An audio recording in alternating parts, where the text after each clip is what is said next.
इस कार्यक्रम के प्रायोजक हैं रोजगार डेवलपर्स। नमस्कार, आप देख रहे हैं पल्स 24 न्यूज। मैं आपके साथ दिव्या पेन्यूली। वक्त हो चला है नेशनल बुलेटिन का, लेकिन उससे पहले नजर डालेंगे हेडलाइंस पर। प्रधानमंत्री नरेंद्र मोदी ने वेटलिफ्टर मीराबाई चानू की जीत सराही। मीराबाई के आंसुओं में दिखा संघर्ष और जज्बा। कॉमनवेल्थ गेम 2026 विजेताओं से पीएम मोदी ने किया संवाद। जेपीएससी जेजेएससी अनियमितताओं पर रांची में छात्र प्रदर्शन तेज। विधानसभा घेराव मार्च में छात्रों ने बैरिकेड तोड़े। मुख्यमंत्री आवास के बाहर बीजेपी नेता हिरासत में। छत्तीसगढ़ में 44 करोड़ के विकास कार्यों को मंजूरी। 44 करोड़ की परियोजनाओं से बदलेगा राजनांदगांव शहर। 2000 सीटर ऑडिटोरियम का हुआ भूमि पूजन। मध्य प्रदेश में शेयर निवेश के नाम पर युवक से 1.27 करोड़ की ठगी। 52 ट्रांजैक्शन में युवक ने गंवाए 1.27 करोड़ रुपए। ठगी के आरोपी के से 20 लाख रुपए बरामद। तुम दोनों की मेहनत बहुत रंग लाई है बेटा, घर बहुत सुंदर बना है। ये मेरे पापा का घर। पता है, देख तेरे पापा की नेम प्लेट अपने हाथों से लगाऊंगा। नेम प्लेट तो लग चुकी पापा।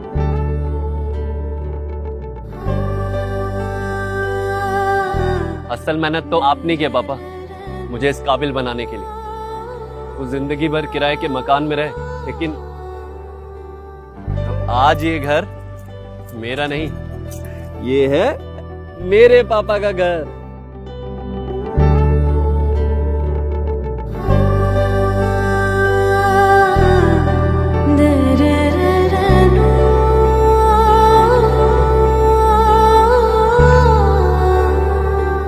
उड़ान सपनों की, आंगन खुशियों का और साथ सकर्णी का।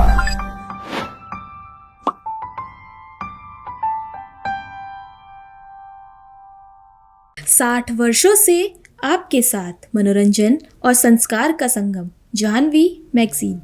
आइए अब देखते हैं खबरें विस्तार से। देश के प्रधानमंत्री नरेंद्र मोदी ने कॉमनवेल्थ गेम 2026 के पदक विजेताओं से बातचीत की। इस दौरान उन्होंने वेट लिफ्टर खाईखोम मीराबाई चानू की भावुक जीत का जिक्र करते हुए कहा कि उनके आंसुओं की हर बूंद से जैसे गोल्ड मेडल टपक रहा था। दरअसल मीराबाई ने बताया कि पेरिस ओलंपिक में पदक से चूकने, लगातार चोटों और पारिवारिक समस्याओं के बाद उनकी यह जीत बेहद भावुक क्षण थी। उन्होंने कहा कि पोडियम पर तिरंगा ऊपर जाता और राष्ट्रगान बजता देखकर वे अपने आंसू नहीं रोक सकी। वहीं प्रधानमंत्री मोदी ने कहा कि उनकी उपलब्धि सिर्फ व्यक्तिगत जीत नहीं, बल्कि आने वाली पीढ़ियों के लिए बड़ी प्रेरणा है। मैं बहुत ज़्यादा खुशी थी, इमोशनल भी थे उसी दिन, खुशी ज़्यादा था। और मैं इसलिए रोई थी कि मेरा पेरिस ओलंपिक में मेरा 1 kg में मेडल रह गई थी। और एक प्लेयर्स की लाइफ में क्या क्या हमको फेस करना पड़ता है, तो ये 4 साल के अंदर मैं कितना क्या क्या कुछ मैंने फेस किया था। हर टाइम इंजरी ही चल रहे थे और फैमिली प्रॉब्लम वो सब हो रहा था, तो बहुत मुश्किल से मैं ये 4 साल फेस किया था। तो वो सब जब पोडियम में जब मैं खड़ी थे सर, और हमारी जो फ्लैग ऊपर जाते हैं और हमारे नेशनल एंथम जब बजते हैं, तो सर हम रुक नहीं सकते सर, अपना आप आंसू निकलते हैं। झारखंड के रांची में जेपीएससी जेजेएससी में कथित अनियमितताओं के खिलाफ छात्रों का विरोध प्रदर्शन तेज हो गया है, जहां प्रदर्शनकारी छात्रों ने विधानसभा घेराव मार्च निकालते हुए पुरानी विधानसभा भवन के पास पुलिस बैरिकेड तोड़कर नई विधानसभा की ओर बढ़ने का प्रयास किया। वहीं मुख्यमंत्री आवास के बाहर प्रदर्शन कर रहे बीजेपी नेताओं को पुलिस ने हिरासत में ले लिया। दरअसल प्रदर्शनकारी जेपीएससी जेजेएससी परीक्षाओं में कथित गड़बड़ियों की जांच और जेजेएससी सीजीएल परीक्षा रद्द करने की मांग कर रहे हैं। वहीं झारखंड लोकतांत्रिक क्रांतिकारी मोर्चा के विधायक जयराम कुमार महतो ने सरकार से छात्रों की प्रमुख मांग स्वीकार करने की अपील भी की।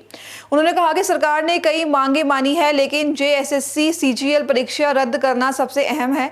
महतो ने परीक्षा में बड़े पैमाने पर अनियमितताओं का आरोप लगाते हुए अभय तिवारी के कथित बयान का भी हवाला दिया। सरकार की विफलता है, उन्हें एक बिंदु जो थी उस पे मान लेनी चाहिए। जैसे कि मान के चलिए सरकार इस बात का हवाला दे रही है कि सुप्रीम कोर्ट के निगरानी में सीजीएल की परीक्षा है, तो जिस प्रकार आप ईडी जांच के लिए सुप्रीम कोर्ट से या फिर कोर्ट से अनुरोध करेंगे, ठीक उसी प्रकार जो उस परीक्षा है उस परीक्षा के लिए भी अनुरोध कर देते हैं। ऐसे भी जो परीक्षा कोर्ट ने यह कर नियुक्ति दिया था वो कंडीशनल ज्वाइनिंग थी कि अगर सीआईडी की जांच के बहाने आप नियुक्ति को नहीं रोके, तो आप सीआईडी की जांच में अगर वो दोषी पाए जाते हैं तो रद्द करने का अधिकार है, तो इस बात का अनुरोध कर सकते हैं। और ऐसे भी न्यायालय में झारखंड सरकार स्वयं एक पार्टी भी होती है, तो उस नाते वो अपना पक्ष रखे कि हमें और सीआईडी को कहे कि अपना पक्ष को रखे और उसके आलोक में वो मांगे कि इस परीक्षा को रद्द किया जाए। ठीक है, सरकार ने बहुत सारी मांगों को माना, उसके लिए सरकार को मैं धन्यवाद दूंगा। लेकिन जो महत्वपूर्ण मांग है वो है जेएसएससी सीजीएल की परीक्षा, इसमें सबसे ज्यादा धांधली इसी में हुई है। और अभय तिवारी ने स्वयं स्वीकारा कि लगभग 400 अभ्यर्थियों का सिलेक्शन उसने कराया था। बाकायदा मैं कल ही मुझे देखिए एक बिहार से व्यक्ति आए, उन्होंने जाकर एक हमारे सचिवालय में एक व्यक्ति काम करते हैं, उन्होंने उसका डेटा दिया, उनका एफआईआर कॉपी सारा वो हमको ला कर दिया। देखिए उसका बिहार में एफआईआर है, हमने हाफ मर्डर का उस पर मामला दर्ज है और वो हमारे सचिवालय में अधिकारी बना है। तो सवाल है कि उनका कैरेक्टर सर्टिफिकेट कैसे बना। तो ऐसे कई धांधलियां प्रकाश में आएंगे। उन्होंने ये भी दावा किया उस बिहार के व्यक्ति ने, जो हमसे कल मिलने आया था, कि मैं उस व्यक्ति को व्यक्तिगत रूप से जानता हूं, उसमें इतनी योग्यता नहीं थी कि ग्रेजुएट लेवल एग्जाम को क्वालिफाइड कर सके। देखिए मैं कॉपी भी लेकर आया हूं, एफआईआर कॉपी लेकर आया हूं। नाम थोड़ा सा गोपनीय रखता हूं चूंकि वो अधिकारी बना है, तो मैं तर्कों के साथ इस बात को भी सेशन में रखूंगा। तो सीजीएल की परीक्षा में धांधली हुई है और उसी परीक्षा में सीआईडी पे भी सवाल खड़े हुए थे। उसी परीक्षा में सीआईडी पे ये सवाल खड़ा हुआ था जब उन्होंने फर्स्ट हाफ में स्टेटमेंट दिया कोर्ट को कि उसमें 130-35 आंसर रटवाए गए। फिर जब दूसरी बार अधिकारी चेंज किया गया, जब अधिकारी चेंज हुए जांच टीम की, तो फिर स्टेटमेंट भी उनका बदलने का काम हुआ। तो ये तो हुआ मामला गड़बड़ बहुत ही। और ये अभय तिवारी के समाधान यही है कि आप कोर्ट से अनुरोध करिए, चूंकि वह कंडीशनल ज्वाइनिंग थी। कोर्ट ने यह कहकर ज्वाइनिंग दिया था कि सीआईडी की जांच चल रही है, तो इसके जांच के क्रम में आप नियुक्ति को मत रोकिए, जांच को चलने दीजिए। जांच पूरी हो जाती है, जांच में अगर साक्ष्य प्रमाणित होते हैं तो फिर उसको जांच का कमेटी पर उसको रद्द किया जाएगा। लेकिन सीआईडी ने भी यहाँ गेम किया, उन्होंने सरकार का बचाव कर दिया। फर्स्ट हाफ में या फिर पहली बार जो उन्होंने स्टेटमेंट दिया था, जो रिपोर्ट सबमिट किया था, उस रिपोर्ट को बदल दिया, उस रिपोर्ट को उन्होंने बदलने का काम किया, जिसके क्रम में केस हल्का हुआ, केस कमजोर हुआ और फिर नियुक्ति बरकरार रही। देखिए हमें लगता है कि भारी संख्या में शायद बाकी शेष बैरिकेटिंग भी टूट जाएंगे, इसलिए सरकार को अभी भी घोषणा कर देनी चाहिए। ऐसे पहले तो नहीं लगाए गए थे, सरकार को घोषणा करनी चाहिए कि हम छात्रों की बात को, उस बात को भी स्वीकार कर रहे हैं। हम लोग अनुरोध करेंगे कोर्ट से कि उस परीक्षा को भी रद्द। ऐसा नहीं होना चाहिए। अगर वायरल हुआ है तो मैं ऐसा सरकार से आग्रह करूंगा, इस प्रकार की कोई घटना नहीं होनी चाहिए। छत्तीसगढ़ के राजनांदगांव में विकास कार्यों को रफ्तार देने शासन ने करीब 44 करोड़ रुपए की विभिन्न परियोजनाओं को मंजूरी प्रदान की है, जहां रविवार को रामकृष्ण नगर स्थित कृष्ण कुंज जज कॉलोनी के पास आयोजित कार्यक्रम में इन कार्यों का भूमि पूजन किया गया। बता दें कार्यक्रम में विधानसभा अध्यक्ष एवं राजनांदगांव विधायक डॉक्टर रमन सिंह, उप मुख्यमंत्री एवं नगरीय प्रशासन मंत्री अरुण साव, सांसद संतोष पांडे और महापौर मधुसूदन यादव सहित जनप्रतिनिधि मौजूद रहे। दरअसल मुख्यमंत्री नगरोत्थान योजना के तहत 15.92 करोड़ रुपए की लागत से 2000 सीटर ऑडिटोरियम का निर्माण होगा। साथ ही 15वें वित्त आयोग के तहत करीब 12 करोड़ से सड़क, नाली और विद्युतीकरण और अधोसंरचना मध्य से 11.57 करोड़ रुपए से सड़क, नाली, सामुदायिक भवन और मुक्ति धाम के विकास कार्य किए जाएंगे। 20 करोड़ 61 लाख रुपए के विभिन्न कामों का भूमि पूजन हुआ है, जिसमें 15 करोड़ 91 लाख का 2000 सीटर ऑडिटोरियम भी शामिल है। यह ऑडिटोरियम छत्तीसगढ़ का सबसे बड़ा ऑडिटोरियम होगा जो राजनांदगांव में बनने जा रहा है। पिछले 2 सालों में राजनांदगांव नगर निगम को अलग अलग योजनाओं से विष्णुदेव साय जी के नेतृत्व में सरकार बनने के बाद 267 करोड़ रुपए की राशि अलग अलग योजनाओं से जारी हुई है। आज भी हमारे विधानसभा अध्यक्ष जी ने, डॉक्टर रमन सिंह जी ने, महापौर जी ने और कुछ मांगे रखी है राजनांदगांव के लिए। उन मांगों को भी क्रमशः हम पूरा करेंगे। राजनांदगांव हमारी संस्कार राजनांदगांव स्वच्छ, सुंदर और सुविधापूर्ण बने, इसके लिए जो भी आवश्यक राशि है निश्चित रूप से राज्य सरकार उसके लिए स्वीकृति प्रदान करेगी। आपके पास स्पेसिफिक कोई सड़क होगा तो मुझे बता दीजिएगा। मध्य प्रदेश के सागर में शेयर मार्केट में निवेश कर मोटा मुनाफा दिलाने का झांसा देकर 27 वर्षीय युवक से करीब 1.27 करोड़ रुपए की ठगी का मामला सामने आया है, जहां मोदीनगर थाना पुलिस ने आरोपी हरमिंदर सिंह को चंडीगढ़ से गिरफ्तार कर करीब 20 लाख रुपए बरामद किए हैं। साथ ही पुलिस के मुताबिक आरोपी ने कम समय में अच्छा मुनाफा देने का लालच दिया था। दरअसल युवक ने 52 ट्रांजैक्शन के जरिए रकम भेजी, जिसमें करीब 90 लाख रुपए का लोन लेकर जुटाए गए थे। पैसे वापस मांगने पर आरोपी टाल मटोल करता रहा, जहां शिकायत के बाद पुलिस ने जांच शुरू की और आरोपी को गिरफ्तार कर लिया है। वहीं अब पुलिस उससे पूछताछ कर ठगी की रकमों और नेटवर्क की जानकारी जुटा रही है। पुलिस थाना मोती नगर में एक फरियादी ने रिपोर्ट लिखाई थी कि वर्ष 2023 में उसकी मुलाकात हरमिंदर सिंह निवासी चंडीगढ़ से हुई थी और उसने इसे बोला था कि गोल्ड में इन्वेस्ट करने के नाम पर और हॉर्स ट्रेडिंग और शेयर मार्केटिंग में अच्छा मुनाफा होता है। इस प्रकार से उसको बहला फुसलाकर उस सब ने विभिन्न खातों में करीब 1,27,00,000 के अराउंड पैसा जमा करवाया और उसके बाद आरोपी के द्वारा धोखाधड़ी पूर्वक षड्यंत्र पूर्वक उक्त पैसों को हड़प लिया और फरियादी को किसी प्रकार की पैसे रिटर्न नहीं किए। की गई रिपोर्ट का सत्यापन किया गया। सूचना सही पाए जाने पर आरोपी के विरुद्ध धोखाधड़ी की एफआईआर दर्ज की गई। आरोपी को राउंड अप किया गया था, जिसे माननीय न्यायालय प्रस्तुत किया गया है। देखिए, आरोपी से करीब 20 लाख के आसपास की पैसे की रिकवरी हुई है और अभी भी रिकवरी की जा रही है।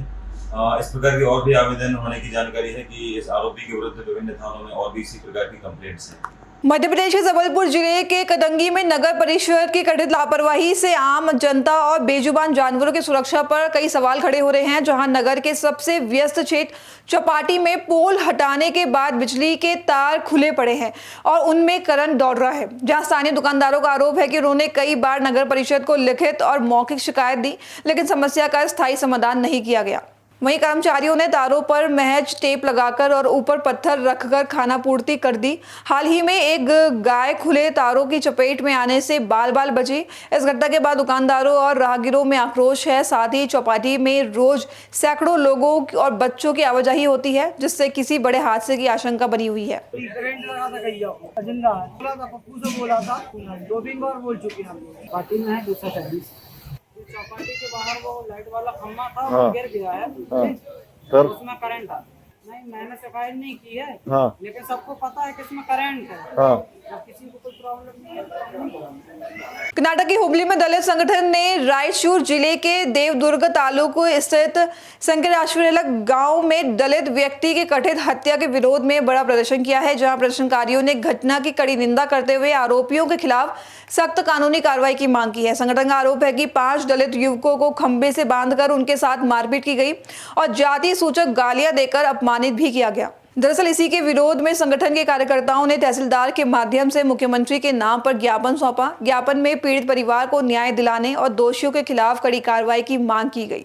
जय भीम युवा शक्ति सेना के जिला अध्यक्ष हरीश गुंतराल ने कहा कि ऐसी घटनाओं को रोकने के लिए प्रशासन को प्रभावी कदम उठाने चाहिए और पीड़ितों को न्याय सुनिश्चित करना चाहिए। ರಾಯಚೂರು ಜಿಲ್ಲೆಯ ದೇವದುರ್ಗ ತಾಲೂಕಿನ ಸುಂಕೇಶ್ವರ ಗ್ರಾಮದಲ್ಲಿ ಏನು 4 ತಾರೀಕಿಗೆ ಸಾಯಂಕಾಲ ಒಂದು 6-7 ಗಂಟೆ ಸುಮಾರು ಆಡು ಹಗಲೇ ದಲಿತ ಮುಖಂಡನ ಹತ್ಯೆ ಮಾಡಿದ್ದಾರೆ. ಏನಾಗಿತ್ತು ಅಂತಂದ್ರೆ ಬಿಎಸ್ಪಿ ಪಾರ್ಟಿ ಒಳಗ ಒಬ್ಬ ದಲಿತ ಯುವಕ ಕಾರ್ಯಕರ್ತ ಚಲೋ ಹೆಸರು ಮಾಡಿದ್ರ. ಅದೇ ಮನುವಾದಿಗಳು ಸಹಿಸಲಾರ್ದ, ಅವರು ಬೆಳೆಯೋದನ್ನ ನೋಡ್ಲಾರ್ದ ಅವ್ರನ್ನ ಆಡಗಲೇ ಪಬ್ಲಿಕ್ನಾಗ 7 ಗಂಟೆ ಸುಮಾರು ಸಾಯಂಕಾಲ ಕೊಲೆ ಮಾಡ್ಯಾರ. ಅದಕ್ಕೆ ಇನ್ನೊಂದು ದಾವಣಗೆರೆ ಒಳಗ ಮೊನ್ನೆ ದೇವಸ್ಥಾನದೊಳಗ 5 ಮಂದಿ ಯುವಕರ ದಲಿತ ಯುವಕರ ಗುಡಿ ಒಳಗ ಹೋಗಿದ್ದಕ್ಕ ಕಂಬಕ್ಕೆ ಕಟ್ಟಿ ಹೊಡೆದಾರ. ಅವ್ರಿಗೆ ನಾವು ಸರ್ಕಾರಕ್ಕೆ ಏನ್ ಹೇಳ್ತೇವೆ ಅಂದ್ರೆ ಪದೇ ಪದೇ ದಲಿತರ ಮೇಲೆ ದೌರ್ಜನ್ಯ, ದಲಿತರ ಮೇಲೆ ಅತ್ಯಾಚಾರ, ದಲಿತರ ಮೇಲೆ ಕೊಲೆ ಇರ್ಬೋದು, ಇಂಥ ಪ್ರಕಾರ ಬಹಳ ಆಗತ್ತಾವ. ಯಾಕೆ ಸರ್ಕಾರ ಎಚ್ಚೆತ್ತುಕೊಂಡೆ ಈ ವಿಷಯನ ಗಂಭೀರವಾಗಿ ತಗೊಂಡು ಮುಂದಿಂತ ಘಟನೆ ಆಗಲಾರ್ದಂಗೆ ಯಾಕೆ ಎಚ್ಚರ ಆಗಲ್ಲ ಅನ್ನೋದು ಒಂದು ಪ್ರಶ್ನೆ ಐತಿ. ಮತ್ತ ನಾವ್ ಏನ್ ಹೇಳ್ತೇವೆ ಅಂದ್ರೆ ಇನ್ನೊಮ್ಮೆ ಈ ತರ ಘಟನೆ ಆದ್ರೆ ದಲಿತರ ಮತ್ತೆಲ್ಲ ಒಗ್ಗಟ್ಟಾಗಿ ಕಾನೂನು ಕೈ ತಗೊಳ್ಳುವಂತ ಸಂದರ್ಭ ಬರ್ತೈತಿ. ಅದಕ್ಕೆ ಸರ್ಕಾರ ಎಚ್ಚೆತ್ತುಕೊಂಡೆ ಇದನ್ನ ಯಾರು ಮಾಡ್ಯಾರಲ್ಲ ಎಂತ ಬಲಿಷ್ಠ ಇದ್ರು ಅವ್ರ ಕಾನೂನು ರೀತಿಯಿಂದ ಉಗ್ರವಾದ ಶಿಕ್ಷೆ ಆಗ್ಬೇಕು. ಅವ್ರಿಗೆ ಅಂದ್ರೆ ಜೀವಾವಧಿ ಶಿಕ್ಷೆ ಆಗ್ಬೇಕ, ಇಲ್ಲ ಅಂತವ್ರನ್ನ ಎನ್ಕೌಂಟರ್ ಮಾಡಿ ಬಿಸಾಕ್ಬೇಕ. ನೆಕ್ಸ್ಟ್ ಇಂಥ ಘಟನೆ ಮರುಕಳಿಸಬಾರ್ದ. ಇವತ್ತು ನಾವು ಹುಬ್ಬಳ್ಳಿಯಲ್ಲಿ ತಹಸೀಲ್ದಾರ್ ಕಚೇರಿ ಮುಂದೆ ವಿವಿಧ ದಲಿತ ಸಂಘಟನೆಗಳು ಅಂದ್ರೆ ಎಲ್ಲಾ ಸಂಘಟನೆಗಳು ಒಂದಂತಲ್ಲ, ಕನ್ನಡ ಪರ ಇರ್ಬೋದು, ಆಮೇಲೆ ದಲಿತ ಸಂಘಟನೆಗಳು ಎಲ್ಲಾ ಸಂಘಟನೆಗಳು ಸೇರಿ ಇವತ್ತು ಪ್ರತಿಭಟನೆ ಮಾಡ್ತಾ ಇದ್ದೇವೆ. इधर विषय तहसीलदार मुखांतर मुख्यमंत्री मनवी कಳಿಸ್ತಾ ಇದ್ದೇವೆ. अभी के लिए बस इतना ही। खबरों के लिए बने रहे पल्स 24 न्यूज के साथ। तब तक नमस्कार। तुम दोनों की मेहनत बहुत रंग लाई है बेटा, घर बहुत सुंदर बना है। ये मेरे पापा का घर। पता है देख तेरे पापा की नेम प्लेट अपने हाथों से लगाऊंगा। नेम प्लेट तो लग चुकी पापा।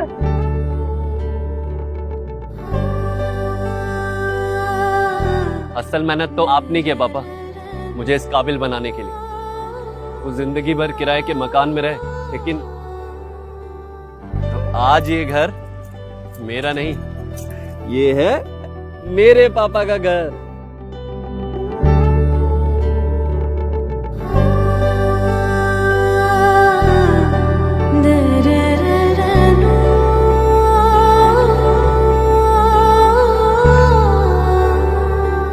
उड़ान सपनों की, आंगन खुशियों का और साथ सकर्णी का।